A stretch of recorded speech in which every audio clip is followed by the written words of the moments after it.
Hello, everyone. I am excited to talk to you about a conversation that me and my baby girl Stephanie had yesterday.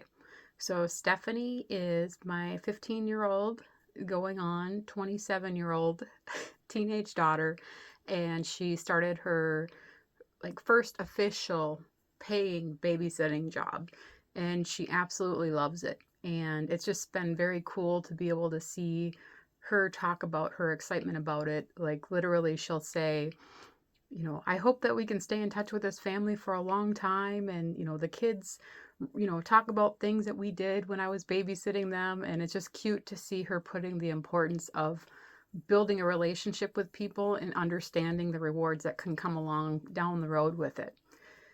But one of the things that stuck out to me yesterday when we were driving home from her babysitting job was I started talking to her about potential school choices and stuff like that growing up.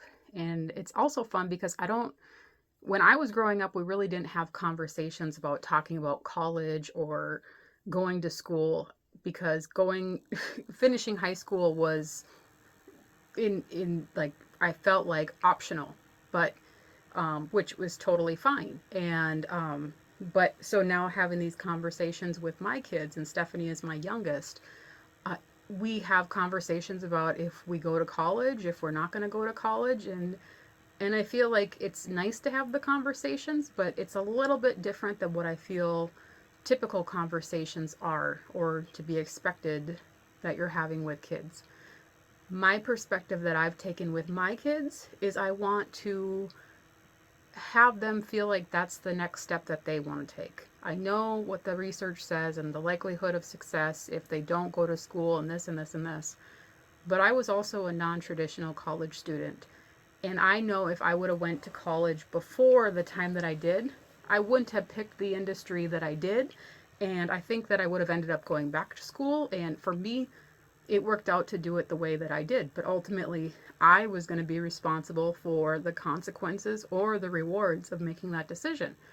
So I have those conversations with my kids too. So, for example, my oldest, Brandon, he's 19. Super, super proud of him. And the plan originally was to go to college for potentially working in getting a degree in business or human relations. But he ended up telling me, he's like, Mom, I need to do something physical. I need to not sit in a classroom right now. And I told him, I'm like, Bud, do that then. So he's doing awesome, working for a company and is painting propane tanks, and just he's got full benefits. He's got his own place. He's kicking butt, and I'm super proud of him. So that was his choice. My middle one, Zachary, is planning on doing his senior year, doing a trade program in welding, and that's super awesome. I love that my kids are doing what they feel works for them. And if they decide they want to go do something different, they can. So Stephanie, my 15-year-old, has been saying when she was little that she would say, I want to be a nurse. And that was mostly because I think her mom was a nurse. And I think over the years she's gotten to the point where she definitely does not want to be a nurse. And it may or may not be just because of some of the experiences I've had. She just realizes that's not compatible with what her interests are and what her strengths are or just desires. And I'm in full support of that. 100%. If she doesn't want to be a nurse, I don't want her to be a nurse. And I think you have to strongly want that to enjoy your career. So she's kind of said on and off in the last year or so that she doesn't necessarily know if she plans to go to college. She kind of thought about maybe interior design. But yesterday, when we were driving home, I started asking her, I said, have you ever considered going to school to be a preschool teacher or like an elementary school teacher? Or would you ever want to run a daycare?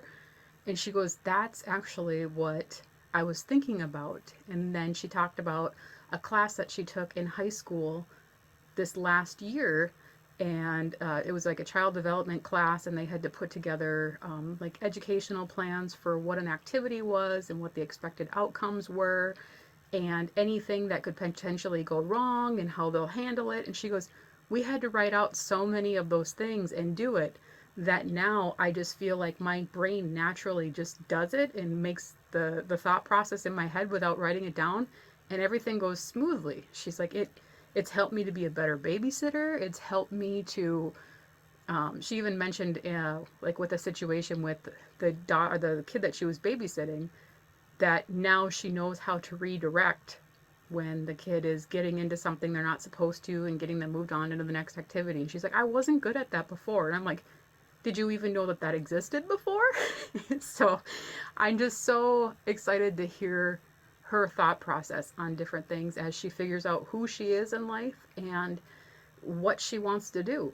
And I think that so much pressure is put on people at such a young age. Like, if I think about it, when was 15, or even by the time I graduated high school, I had no idea what I wanted to do in life. And there's still times where I'm like, okay, what's next for me? So the pressure that we put on some of these young adults and these teenagers, I think is a little excessive.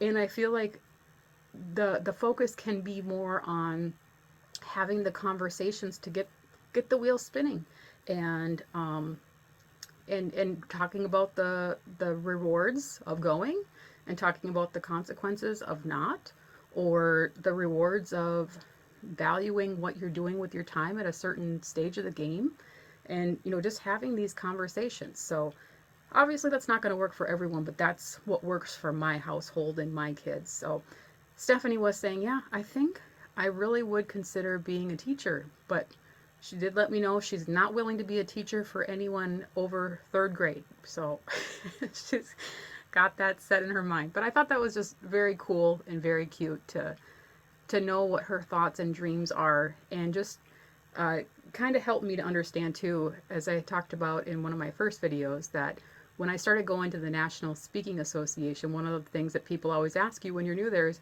what's your topic? What's your topic? And for me, I'm just like,